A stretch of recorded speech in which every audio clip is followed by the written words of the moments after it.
سب سے پہلے بات کریں گے حکومتی ذرائع کا دعویٰ ہے کہ پی ٹی آئی نے مذاکرات کے لیے رابطہ کیا ہے۔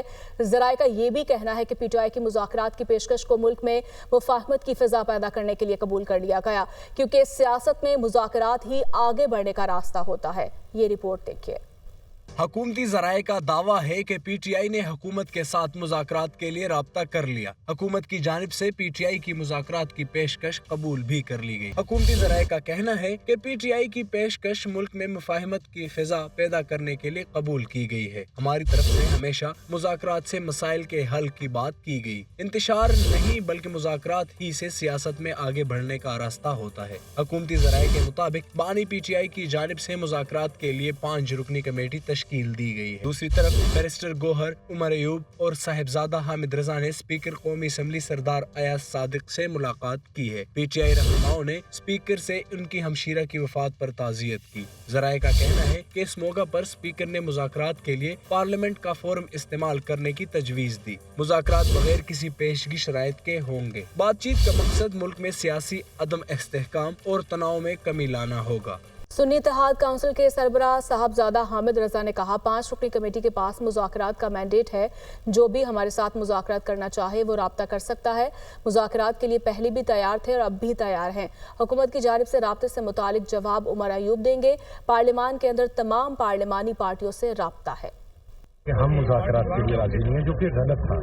ہم ابتدا سے ہی مذاکرات کے لیے حاضر تھے۔ جو بھی مذاکرات کرنا چاہے، ہم معاملے کو مذاکرات کے لیے سیٹل کرنا چاہتے ہیں۔ ہم نو پوزیشن ٹو رپلائی۔ وہ عمر ایوب صاحب نے سے میرا خیال پوچھا، پارلیمنٹ کے اندر تو ہر پارلیمانی پارٹی کے ساتھ رابطہ ہوتا ہے۔ نائب وزیراعظم اسحاق ڈار کہتے ہیں کہ 9 مئی کو احتجاج کے نام پر حدود سے تجاوز کیا گیا۔ 9 مئی کو پی ٹی آئی نے جو کچھ کیا اس کا سامنا کرنا ہوگا۔ پی ٹی آئی والے لاشیں گرانے کی بات کرتے ہیں مگر ثبوت نہیں دیتے۔ پی ٹی آئی کے دور حکومت میں ملکی معیشت تباہ ہوئی۔ معیشت کی بہتری کے لیے سب کو اپنا کردار ادا کرنا ہوگا، وہ سینٹ میں اظہار خیال کر رہے تھے۔ 9 مئی کو تمام ریڈ لائنز کراس کی۔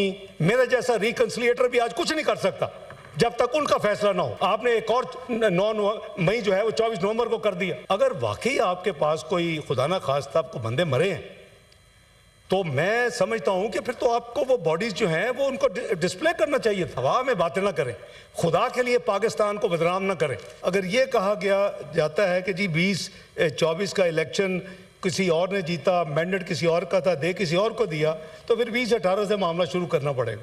آپ 2018 کا ہمارا مینڈیٹ واپس لوٹا دیں۔ ثابت کر سکتا ہوں ایک سینٹ کے ساتھ کہ آپ لوگوں نے غلط کیا 2018-22 میں۔ اگر آپ نہ کرتے آج پاکستان بیکاریوں کی طرح $12 بلین دوسرے ملکوں سے نہ لاتا۔ ہم نے ماضی سے سبق نہیں سیکھا اور یہ یلغار سے کوئی معاملہ حل نہیں ہوتے۔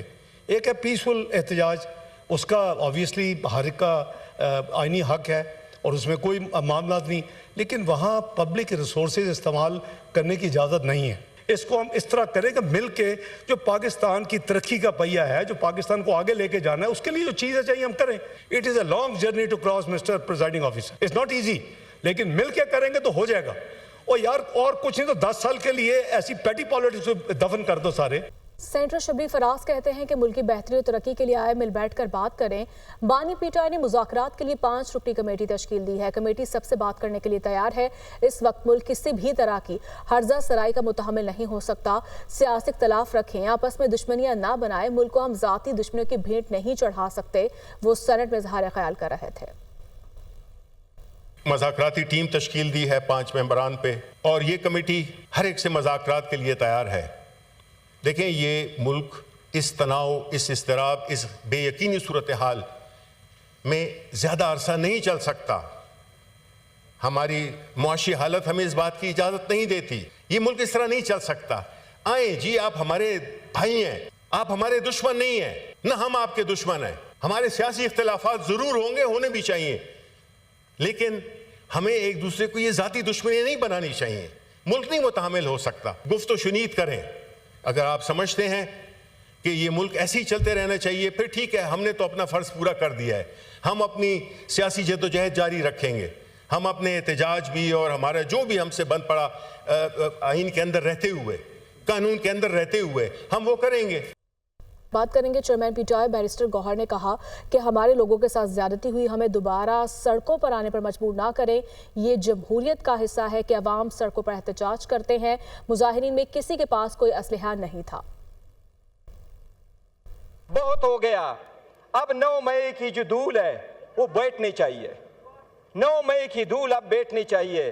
حقیقت کی طرف دیکھو، اگر آپ کمیشن نہیں بناتے، آپ لوگوں کا نہیں کرتے تو یہ دھول آپ بٹھائیں، آگے کی طرف بڑھے۔ لیکن سب سے پہلے ہمارا مطالبہ ہے کہ جو رسپانسیبل لوگ ہیں ان کو جسٹس کروائے، برنگ دم ٹو جسٹس۔ یہ ہمارا ایک مطالبہ ہے جناب اسپیکر۔ میں ایک چیز جناب اسپیکر آپ کے نوٹس میں لانا چاہتا ہوں۔ پاکستان تحریک انصاف کی عوام جو یہاں لوگ آئے تھے وہ پرامن تھے۔ اس بات کی سختی سے تردید کرتا ہوں کہ ان میں سے کسی کے پاس ویپن موجود تھا، ان میں سے کسی کے پاس ویپن نہیں ہے۔ بھٹو کا دیکھا، 45 سال بعد سپریم کورٹ کہہ رہی ہے کہ اس کو انصاف نہیں ملا تھا۔ اب وقت ہے جناب اسپیکر، ہم بھی مطالبہ کرتے ہیں کہ ہمارے لوگوں کو انصاف ملنا چاہیے۔ یہ انصاف ہم اس ایوان کے تھرو لینا چاہتے ہیں۔ ہمیں مجبور نہ کرے کہ ہم دوبارہ سڑکوں پہ آئیں، یہ ایوان ہمیں وہ انصاف دے دے۔ وفاقی وزیر اطلاعات عطا تارڑ کہتے ہیں 9 مئی کی دھول کیوں بیٹھ جانی چاہیے۔ 9 مئی ایک بڑا سانحہ ہے، مسلح جھڑپوں کی ویڈیو سب کے سامنے ہے۔ 9 مئی کیسے قابل معافی جرم بن سکتا ہے؟ 9 مئی کے مقدمات کو جلدی منطقی انجام تک پہنچنا چاہیے۔ مہذب معاشروں میں مسلح جتھوں کو معافی نہیں دی جا سکتی، میرٹ پر فیصلہ ہوگا۔ بانی پی ٹی آئی کا ٹرائل کہاں ہوگا؟ بانی پی ٹی آئی کا فیض حمید کے ساتھ گٹھ جوڑ کھل کر سامنے آ چکا ہے۔ پی ٹی آئی نے کمیٹی تو بنا دی لیکن ان کا مینڈیٹ سامنے نہیں آیا۔ پتہ چلنا چاہیے ان کے مذاکرات کے مقاصد کیا ہیں۔ کیا یہ این آر او ڈیل یا ڈھیل کی اپیل ہے؟ یہ سنجیدہ ہے یا نہیں؟ کون اعتبار کرے؟ وہ پروگرام دنیا مہر بخاری کے ساتھ میں گفتگو کر رہے تھے۔ مجھے سمجھ نہیں آتی کہ ان کی کریڈیبلٹی ہے کیا، یقین کیا جائے نہ کیا جائے۔ اور جس بات کا آغاز اس کنڈیشن پہ ہو رہا ہے کہ 9 مئی کی دھول اب بیٹھ جانی چاہیے، بھائی کیوں بیٹھ جانی چاہیے؟ 9 مئی اس ملک کے بڑے سانحوں میں سے ایک سانحہ ہے۔ آپ کے تمام رہنما، ان کی audio, video, geo tagging, location, ہر چیز سامنے ہے۔ آپ کے مسلح جتھوں کے اٹیک سامنے ہیں اور ملک کے دفاع کو کمزور کرنے کی سازش سامنے ہے، تو بھائی اس کی دھول کیوں بیٹھ جانی چاہیے؟ اور وہ کیسے ایک قابل معافی جرم بن گیا؟ تو کیا یہ این آر او کی اپیل ہے، ڈیل کی اپیل ہے یا ڈھیل کی اپیل ہے؟ یہ پتہ لگے نا کہ اس کے پیچھے مقصد کیا ہے۔ ٹی او آر کیا ہے؟ کمیٹی تو بنا دی، مگر کمیٹی جب بنتی ہے تو اس کا مینڈیٹ سامنے آتا ہے۔